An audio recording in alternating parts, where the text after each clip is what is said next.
Welcome to the coaches meeting. That's the coach. I'm Grant What's up, Cohn. guys? Sorry for late. Working on some exciting stuff. The coach is launching his YouTube channel today, which is quite exciting. I am. I'm going to put the link in the description in a minute. We're going to get there, but we're going to talk about Nick Bosa and these extensions. But first of all, we're going to get to the extensions first. That was news last night. The Niners restructured Trent Williams and George Kittle, two of their older players. Very interesting decision. Clears up a lot of cap space for them now. Could create some dead cap money for them down the line. But first, let's talk logistics for Nick Bosa. Everyone's wondering if he's going to be on a pitch count, snap count. How much can he play? What's he ready for? How would you handle this as a coach? What do you think, coach? First of all, I would get him in the building to see what he can actually do. First things first, we got to actually make sure he's healthy and all of the bumps and bruises that we know he has are mulled over.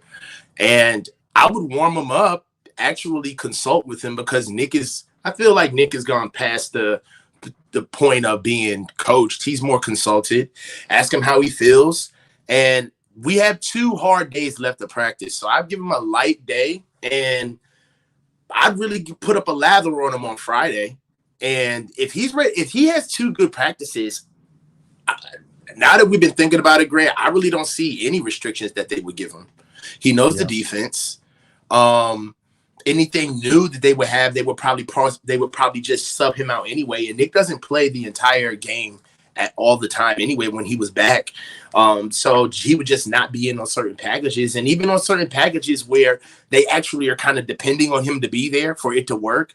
I could pretty much bet dollars to donuts. Like, once they see those schemes and those twists and stunts start working with Nick on the line, he's going to play. I don't see him being held out. I see him playing.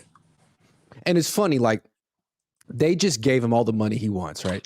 $34 million, 122. I got the link. Don't worry about it. 122 fully guaranteed. It's like, play, man. We need you to play. Yeah. There's no half game.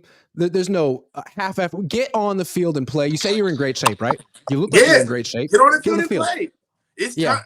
It's time. I mean, really, politically, this is a shot in the arm on so many levels, right? This helps us with everything that we went through with our quarterback situation. This kind of gives us a lot more belief and trust, or at least kind of like gives us a slow rumbling boil on how we feel about John and Kyle and how they've handled the team.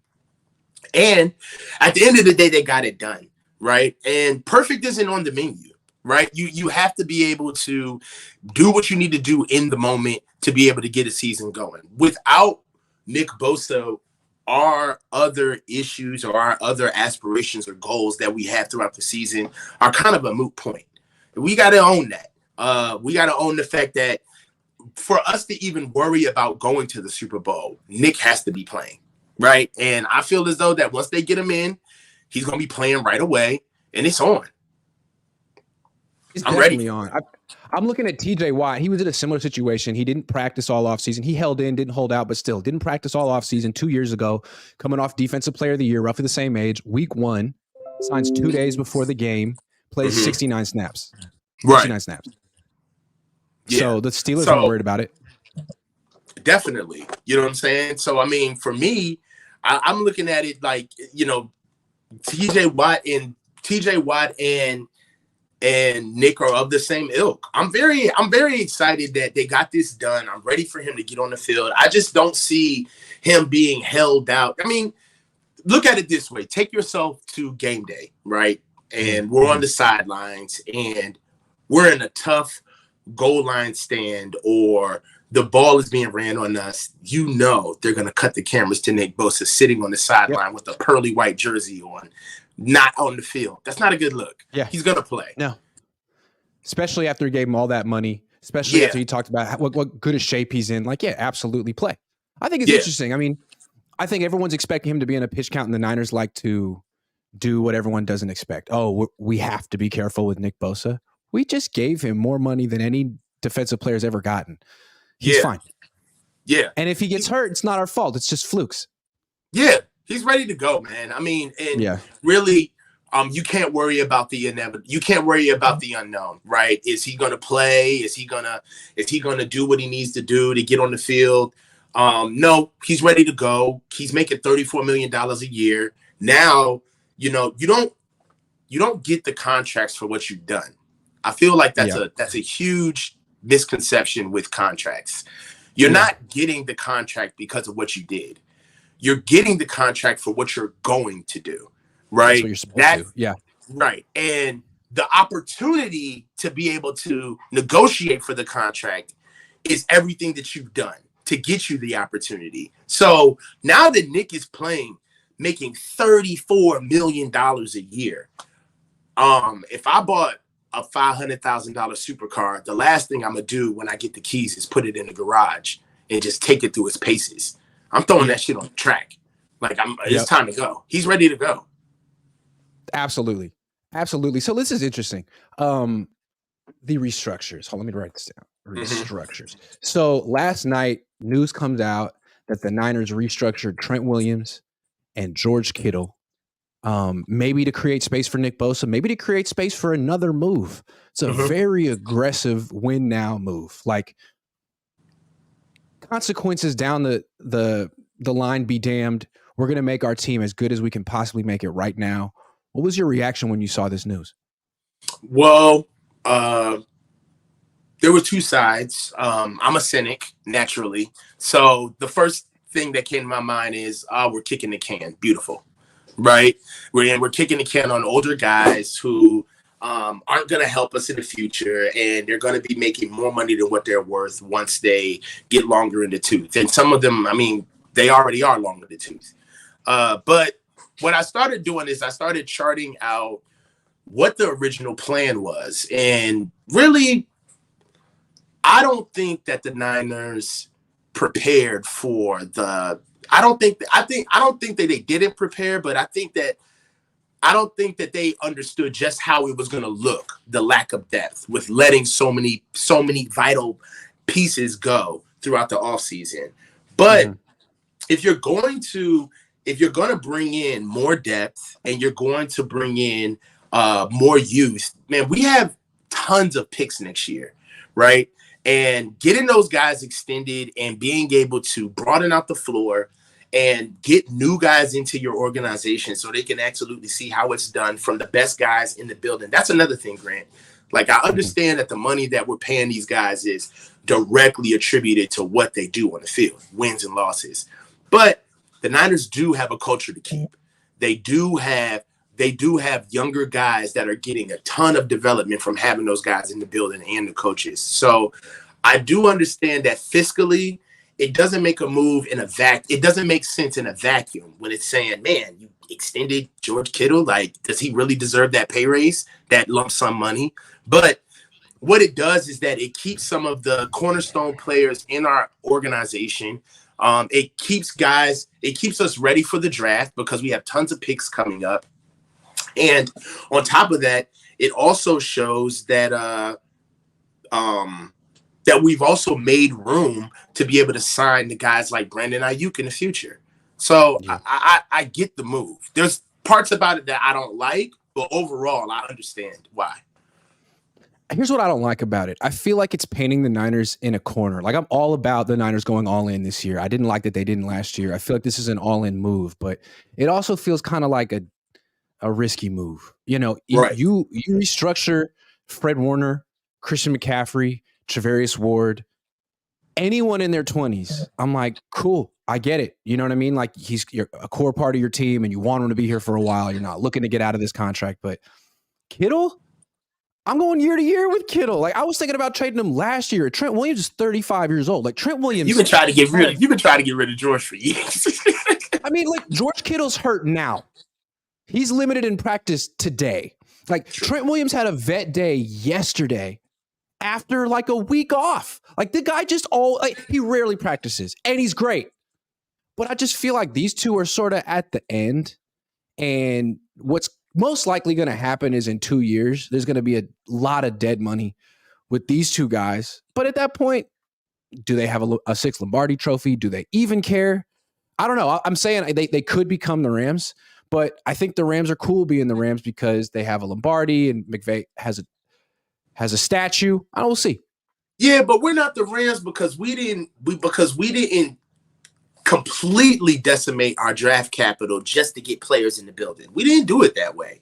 I mean, Trey Lance notwithstanding, the Niners have done very good at not only doing good in later parts of the draft, but actually getting the picks to make the decisions, right? Yeah. So even coming in, like, I can't say that we're the Rams because the Rams, they truly gave away all of their future to be able to get to the Super Bowl. I don't think we're doing that. I think what we're doing is that we're trying to win with the window that we have now, but we're also trying to keep the window open by paying and sustaining the strongest parts of the frame, which are the top guys, which is the Trent Williams and the George Kittle. But what you're hoping is that you're bringing people under them that are going to give you requisite talent and production. So I see what it does. It helps us get more money, and it keeps big personalities and big talent in the locker room. I don't have a problem with the money's got to get spent some way, man. It's got to get spent. Yeah. I mean, the way I look at it though is like, I mean, if they're restructuring these two guys to fit everything together, like you can't pay for everyone. And this was I think they're spending more on Bosa than they expected to. They're not going to be able to sign everyone next year. And I mean, maybe they'll have space for Brandon Ayuk. I mean, he's under contract with the 5th year option. I think they got enough space, man. But like Tashawn Gibson, Oren Burks, Cleveland Farrell, Gip won't be back. Ray McLeod, like a lot of these guys won't be back next year. And Jawan Jennings, not going to be back next year. So, I mean, maybe they're prepared for all that, but like once again, they're going to be less and less. They're going to be thinner unless they start nailing some of these draft picks early in the draft. And it's like they're painting themselves into a corner. Bro, it's like they're painting themselves into a corner. Yeah. You took the words right out of my mouth, though. Jawan Jennings is a talent because we found him, right? But it's not as if you got to look at the requisite, what we got, what we gave up to get him. Jawan Jennings was a 7th round pick, 6th round pick. And with that, we've got Ronnie Bell coming in. Like, some of these guys are amplified because of the system that they play in and how they're used. They're amplified. And that's part of the reason why we can't afford some of them when it's time for them to get their deals. Because their true skill set in the marketplace is overvalued compared to what it is inside of our organization. So I understand not being able to afford like BA. I feel like BA is a transferable talent. Anywhere, any team, they want Brandon Ayuk, right? Jawan Jennings, right. But Jawan Jennings, I don't know. I feel like Jawan is a very talented player, but he's very specific. His skill set is a little bit more curated. You know what I mean? Yeah. And you got to ask yourself, are you going to overpay for a stick shift? Where it's like, I can get a regular stick shift, but I don't have to do that, right? So, but there's so many teams that run Kyle Shanahan's scheme that might have more cap space that feel like, you know what? I don't have to overpay for Jawan Jennings. I'll just give him market rate and the Niners can't compete. Let's go back to Ayuk for a second. Because to me, I wonder how Ayuk feels about all this. Like you see Nick Bosa get all this money and you see all these restructures and it's like, have you really budgeted for me? I mean, I'm not the greatest fit for this offense. I'm more of a downfield guy and you don't really try and you make me run routes that I can run, but aren't necessarily like my best. What's my future here? I would be thinking that if I were Brandon Ayuk. Maybe that's not. I would too. Yeah. I would too. But I feel like a lot of those questions, there's so many narratives and hats that Kyle has to wear this year because really, not only does Kyle, in my opinion, have to prove to Brock that he believes in him.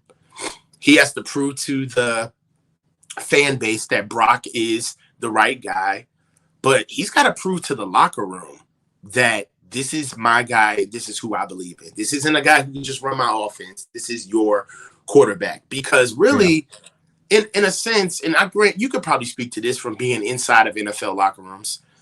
There is a special annexed relationship between receivers and quarterbacks, right? It's kind of like their own thing. And if Brandon Ayuk doesn't have confidence that he has that in Brock Purdy, I really do feel like that could be one of the deciding factors on him deciding to be a piece in this offense or to strike out and go be featured, right? In a more traditional offense, vertical laden offense. So I feel as though that the jury is still out on that because we still have to play. I will say that I know that BA was very excited about playing with former quarterbacks that were here, but I still see kind of like what BA gives me is confidence in that whoever's throwing the ball, I'm still going to do what I need to do, right? But at the same time, when you get to the negotiation table, you do have to start thinking about working smarter, not harder, right? And how much of it is a laborious of a task to get open and to be there and to run routes with Brock Purdy as your quarterback. We'll be able to answer those questions as the season progresses. So it's going to be dope. It's going to be interesting.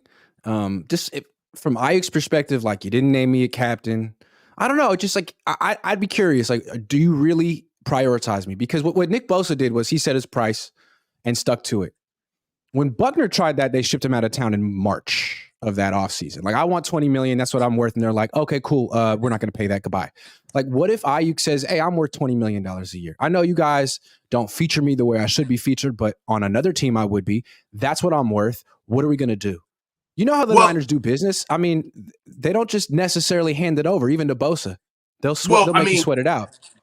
Hell yeah. I mean, this really put it to, if I'm in the locker room, Nick going through all of this kind of lets you know nobody's safe, right? Right. That's one. Two, the same leverage that Nick has, Brandon can have it too. Nick came off of Defensive Player of the Year. That's a hell of a feather to have in your cap when you're trying to get more bread, right? Yeah. And depending on how BA is used, one of the things that's kind of unique about receivers, because it's more of a position where it's more dependency. You have to depend on somebody else to kind of feature you. So it can go twofold, in my opinion. It could be BA has a hell of a year. We need him to carry us and be the tip of the spear for us through our passing game. And then he comes back to the negotiation table completely leveraged and saying, hey, read it and weep. This is what I did. You know, I basically Bosa Redux, right? You know, he may even get an award, right? And you guys gotta bend the knee. Or he could be disgruntled. Or he could price himself out. Yeah. He could price himself out. He could price himself out, or he could be disgruntled too, Grant. He can come back to the negotiation table and say, you know what? All of this in breaking route bullshit that we did throughout the year, and we lost and struggled. Your quarterback is not what you said he is, and my numbers struggled. You know it, I know it, and if you act like you can't pay me my market rate, I'll go elsewhere. Because what you're not going to do is struggle paying me and then have people around the league thinking whether or not I'm worth what I did or not because my numbers weren't where they are.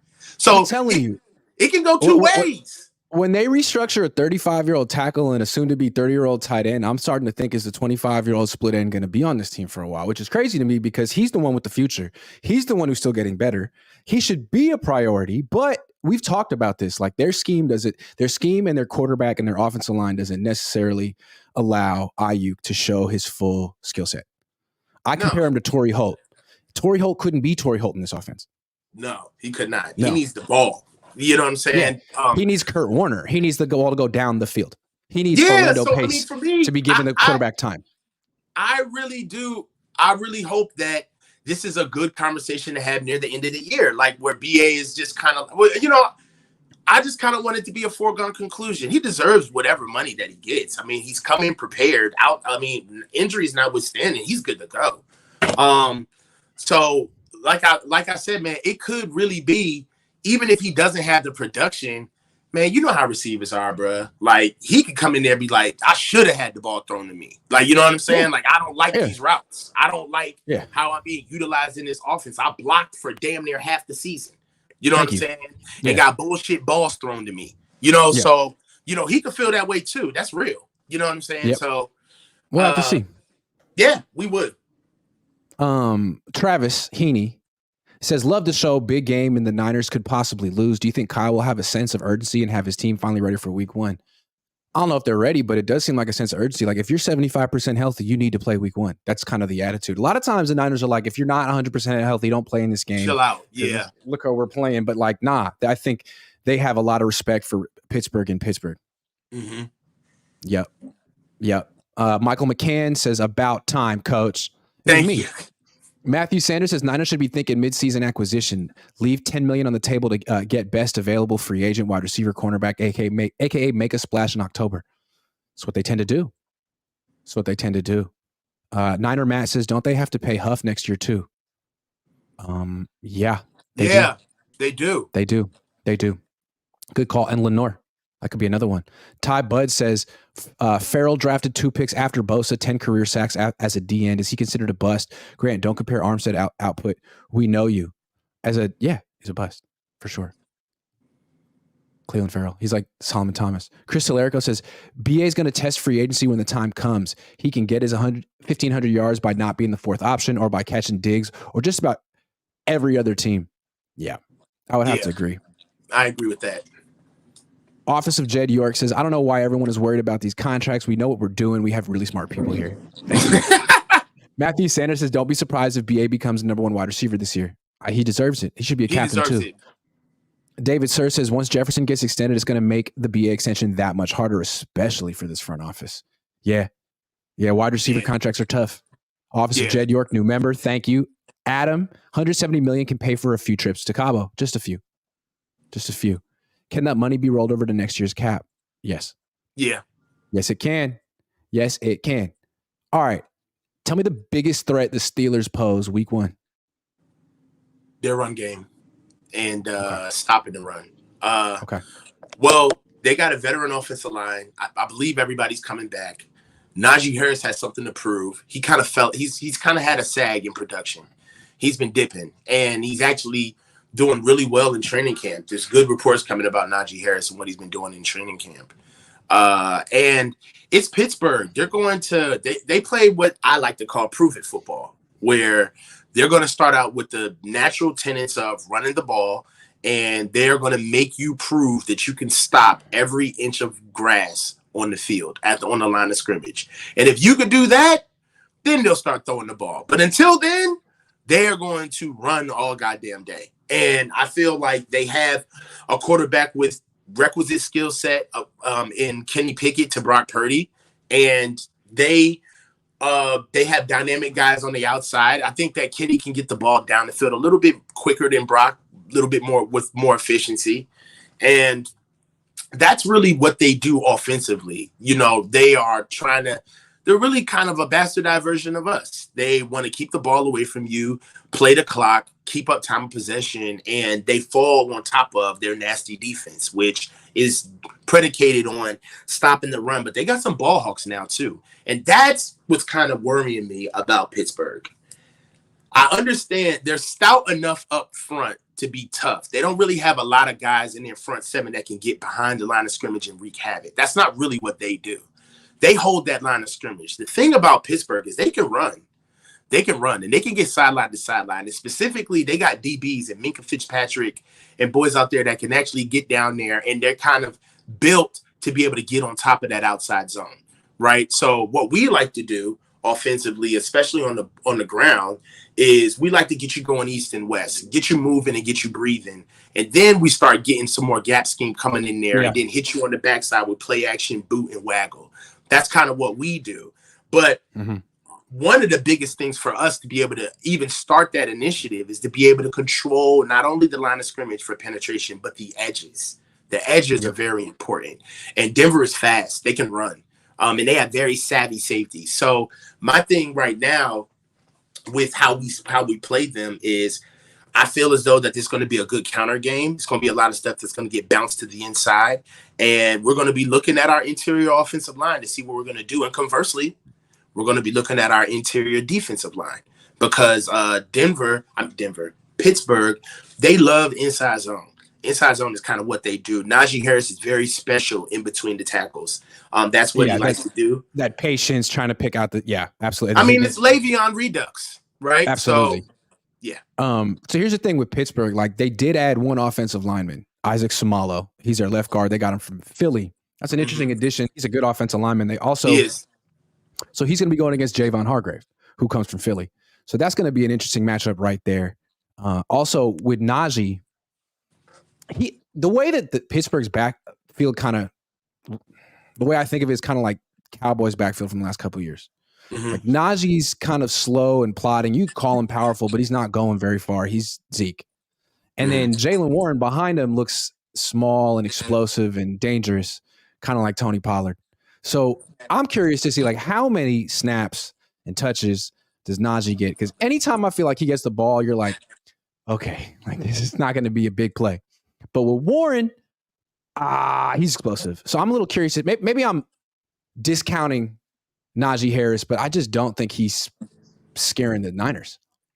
Well, the thing about Najee Harris is that he gets stronger as the game goes along. And that's what I love about his game, his running style.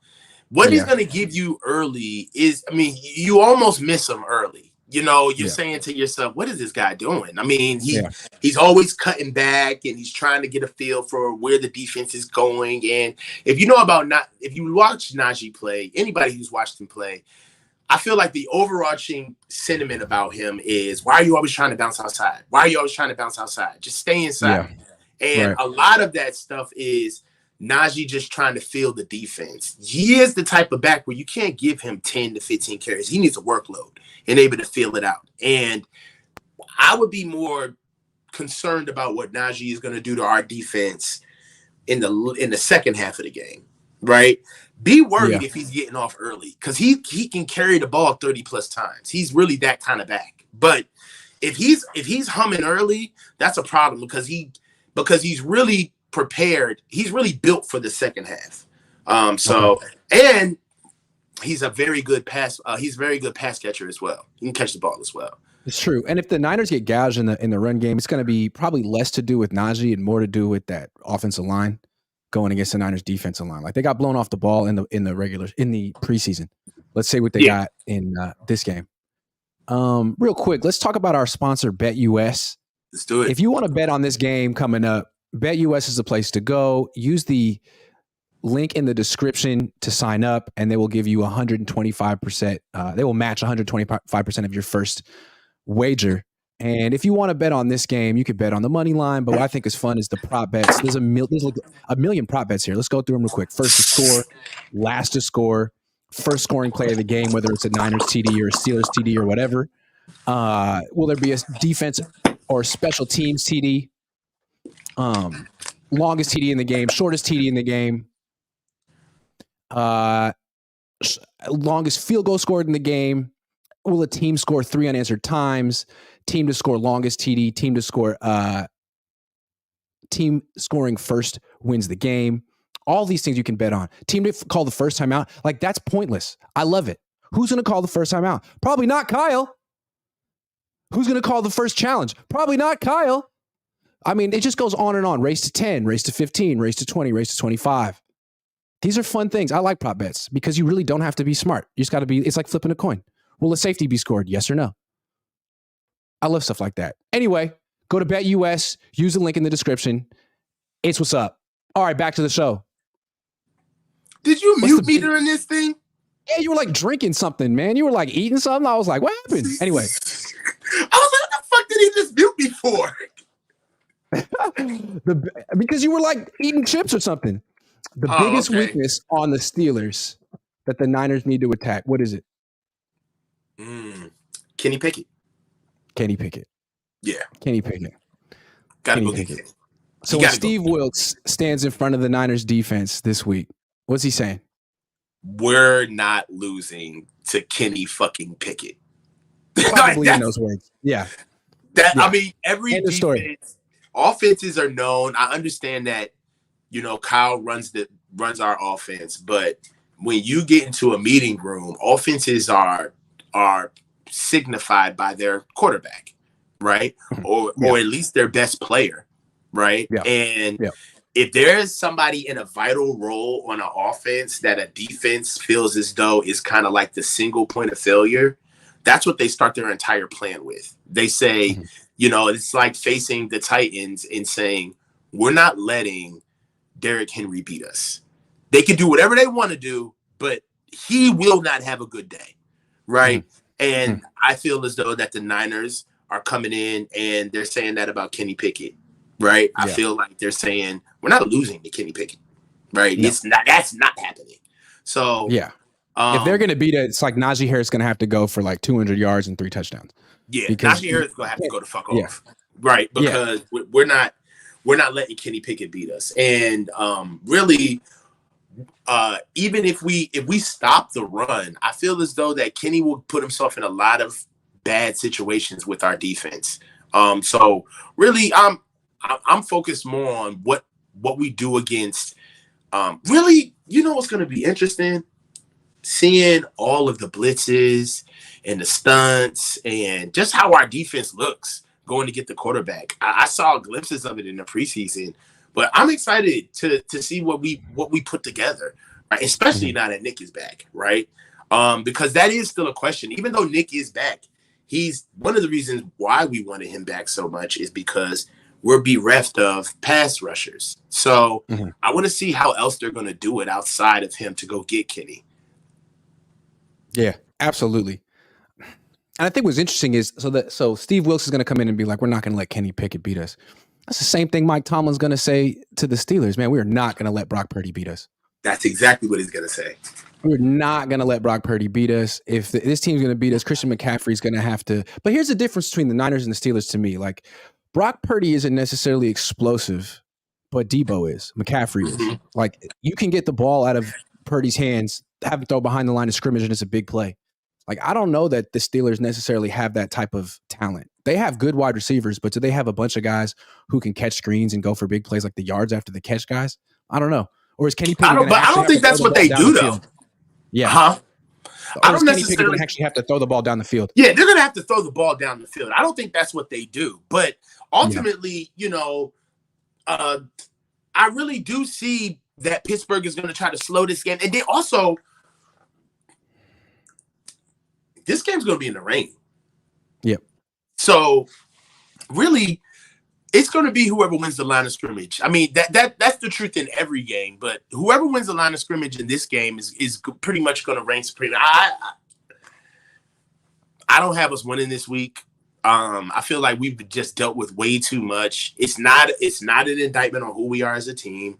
I just think that, this week is going to get us. It's a little too much. And we're traveling on top of all of this. Like, we just exhaled 2 days ago, right? And for me, like I was saying, everybody was I feel as though that there was a huge, everybody was happy, right, about Nick coming in, and it was a huge jolt of energy because of that, right? But I felt relieved. Like, I did not feel happy. I felt like, finally, okay. Yeah. Like, yeah, that's a good distinction. Yeah, I wasn't grateful. We did it. It's like you didn't trade for anyone. He was supposed to be there. It's relief. Yeah, I didn't. Like, that's the craziness is over. The weirdness is over. There was nothing. There was nothing that elated me about Nick coming here. For me, I felt like we just got in by the skin of our teeth. Like, oh my God! Like, how many times are we going to go through this? It was a relief. So for me, having that type of feeling didn't give me the confidence to say we're going to then be ready in 72 to 96 hours and go face a team that they haven't had any issues. You know what I mean? Like, just think about that. They haven't had any issues. Nobody's talking about the Steelers. There's been no hiccups whatsoever. Business as usual. Like, really, they're kind of just waiting on us to show up, right? And we think that with all of the calamity and the stuff that we did, we're going to be, locked in and just ready to play. I mean, it's the job. It's what you're supposed to do. I hate to put a dark cloud over this. I don't take joy in saying this, but realistically, if I'm in the coach's office, I'm like, God damn, man, can we just try to get some mo? We need some momentum, man. We need some motivation. Yeah. Like even Kyle, think about this. And this is just the mental health aspect of it. Kyle already said that he had already gone to reservations that were not playing with him. And the team had already came to that reservation too. Dude, that's like being on death row, eating your last meal, and the governor comes in to stave execution on your last bite. Or like, right, you've already mentally gone to the place where I'm dying today. It's over. You're already mentally there of like, this ain't happening, bro. Right? It's over. Right? Yeah. And for them to get staved off execution, like the human side of you, emotionally, you're like, yes. But the human side of you is like, fuck, did I really have to just go through all of this shit, man? Yeah. Like, that was so unnecessary. Yeah, like we did not have to do this. Yeah. You know what I'm saying? So, and that comes from somewhere. You know what I mean? That anxiety, that energy, that worrying, that comes Remember from we were talking about after the Raiders game, like we were saying, like, does this team just think they can show up week one? Well, Bosa does. Yeah. Bosa does. And he's the best player in the team. He's not the captain, but he kind of sets the tone. So why wouldn't they think they could just show up week one if he can? Yeah, I mean, I'm waiting for us to get normal. I'd love for us to get boring, right? Just guys are practicing. There's no more contract situations. I mean, but like I said before, perfect is not on the menu, right? So we can't act as if that our situation needed to go a certain way. You know, we would have loved for it to the optimal way would have been to have him in, not miss any time, and live happily ever after. That didn't happen, right? No. So where we are right now, I will give a lot of credit if we win this game. I'm on record that we'll lose. I think we'll lose, but I will give a lot of credit if we win this game because there's a lot going on right now. Huh? See, I'm not going to give as much credit if they win this game. Here's the way I look at it. The Niners are better than the Steelers. Beat them. There's a lot of reasons the Niners could lose this game. It's a long road trip. They've had a bunch of drama. Bosa just got here. God knows Jake Moody. Brock Purdy's a question mark. You're better than the Steelers. They have their own issues too. And if you lose to the Steelers, it's not because the Steelers are better than you. It's because you messed something up along the way. You messed up your offseason. You weren't ready for this game. It's another slow start. Like, if you lose this game, I'm not going to be like, it was expected. No problem. Like, that's a big problem if you lose. All right, so let me push back. Steelers. Let me push back. So I don't agree with you, and here's why. Even if everything went perfectly fine this year, right? Nothing happened in the offseason. We still have a first-time defensive coordinator, all right? We still have a quarterback that's coming off of a UCL injury. We still have a running back that didn't even start the middle. He started the middle of the season with us and didn't come in with us. We still have Debo coming off of a bad year, and he's telling him he's coming back more in shape than ever. Like, I feel as though that, yes, a lot of the issues that are with this franchise are self-inflicted. They're self-inflicted, right? Dude, if Bosa plays in this game and they lose, come on. If Nick, you about to make me get plays. So all right. So if Nick plays and we lose, he's only been here a hot week. Cool. Well, that's the team's fault. That's the team's fault. But what if he plays 60? What if he plays 60 snaps? What if he's out there the whole time? And what if he's great? What if Nick is the best player on the field? He's great, and they still lose.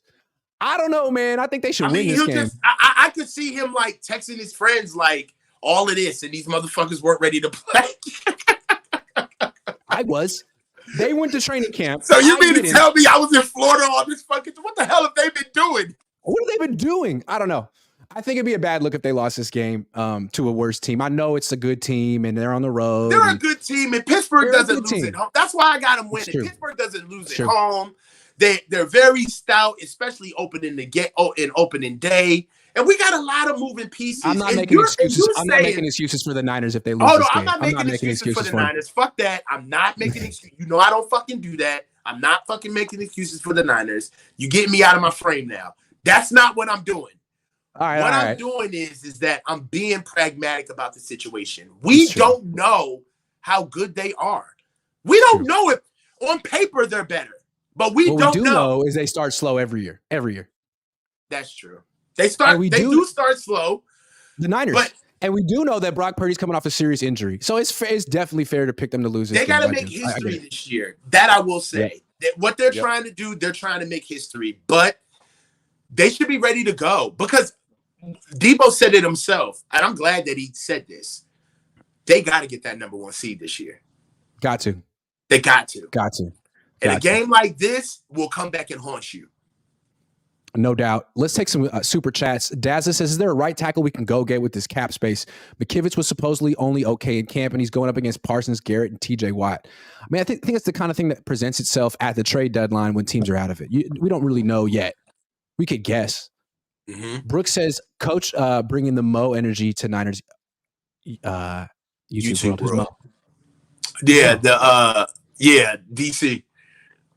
Okay. All right. Michael McCann says, I think Jed put a finish line on Kyle's job pending a Super Bowl. The extension is Kyle all in a row. What happened? You're back. I think Jed put a finish line on Kyle's job pending a Super Bowl. The extension is Kyle all in on now, knowing the team is screwed in 25, but Kyle is out in 2. That's an interesting way to look at it. Like if a coach in front office feel like they're on the hot seat, okay, well, let's mortgage the future then. Oh, Jed, you're giving us ultimatums. Okay, well, then we're going to stop thinking about 2025 and we're only going to think about 2023, 2024. That makes a lot of sense to me, Michael. I can see that. The only thing that kind of puts the reason why that doesn't track is that the Niners are not in lockstep organizationally. Like their finance department or Parag is not linked with the front office, and the front office is not linked with the coaching staff. I mean, that's what they like to present to us up front. But they all move independently of themselves. So that would have to be a lot of people agreeing with each other for that to happen. And I don't see that happening. I mean, case in point, when we have these contract negotiations and we have these issues, that's the problem that the coaching staff and the front office can do nothing about, because that's dealing with the enclave, the inner side of the financial makeup of our team, of our organization. Yeah, but Kyle and John are the chief decision makers in this organization, and if they feel that their spot is not secure beyond this year or next year, then I would understand them making win now decisions. I mean, I would too. That's just human nature. So, but I don't know. We'll see. Timothy Glanders says, Grant, tell BA he needs to self-promote for the bag. I'm telling him. Trying to help. Adam says, how has your confidence in Steve Wilkes been affected by the Knicks Bosa signing? Me personally, not very confident. Not a very good track record in my opinion. I'm a little scared. His track record isn't great. It's concerning. But he's never worked with talent like this before. So I feel like, I mean, D'Amico had no experience. Like, you have those coaches where it's like they're so used to working with like a certain type of player that when they're given everything at their disposal, they kind of, fall on themselves, because they're so used to working with a lack of resources and being able to show what they can do with a little, that when they get a lot, it's kind of like, well, we don't expect you to do good with what you got. We expect you to do the best with what you have. So that's a whole nother ball game that he's playing too. True.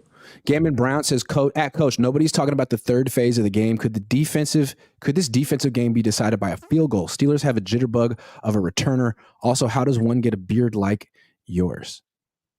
Gammon. Pause. Leave my beard alone. Second of all, the returners. The third phase of the game is important. That's why I have us losing 25-20. I feel like special teams is going to rear its head in this game. It's a weather game, and we haven't necessarily tamped down exactly how we're going to punt, kick, and kick off, do field goals. As far as range is concerned, range in practice, what he can hit, but until he gets out there and actually shows he can knock it down, that's a whole nother ball game. So I am worried about special teams, and that's why I have us in the situation we are, because I don't think that we have a kicker, really. Voice ad agency says, Coach, what state are you in? And congrats, I subscribed. DC. Daniel Garcia says, Coach had that read sounded like gin and juice. Novin says, sorry if this was answered, but who gets cut for Bosa? I don't know. Nick Zakel? Nick Zakel? Tabor Peppers. Sorry, Nick Sikel. Gammon Brown, historically, Shanahan teams play week 1 like a preseason game. Even when we beat the Lions week 1, my household was quiet. Tomlin led teams play like week one like it's a Super Bowl. For whatever reason, 16-19 in a loss. 16. Wow. It's going to be one of them. Yeah. I don't see a high-scoring game. I agree. Me neither. The over-under is like 41. Chris Tallarico says Pitt wins week 1. Kyle loses them. Weather shouldn't be an issue for a dink and dunk offense, but this is a trenches game and the Niners can't stop the run. LT tips plays and O-line sucks. SF loses a close one. Boy, that would not be good. Straightforward. New member, Niner Fanatico 209. Flave says Jet allowed them to trade, no questions asked, and then spent like he did yesterday. I'm even more convinced that he was behind the trade pick. Kyle and John covered him, and now he's trying to make up for it. Well, no one has reported that, Flav, but if you want to get to the bottom of that, we would appreciate it. Office of Jed York says, will a loss be as good as their first loss last year? Will a loss be as bad as their first loss last year? As bad as their first loss. I mean, it's going to be in rain, and it's on the road. I think it would be bad because there's no new quarterback to save you. If Trey wasn't the right answer last year, they had all these other quarterbacks. This year, it's either Brock or Brock. It's Brock.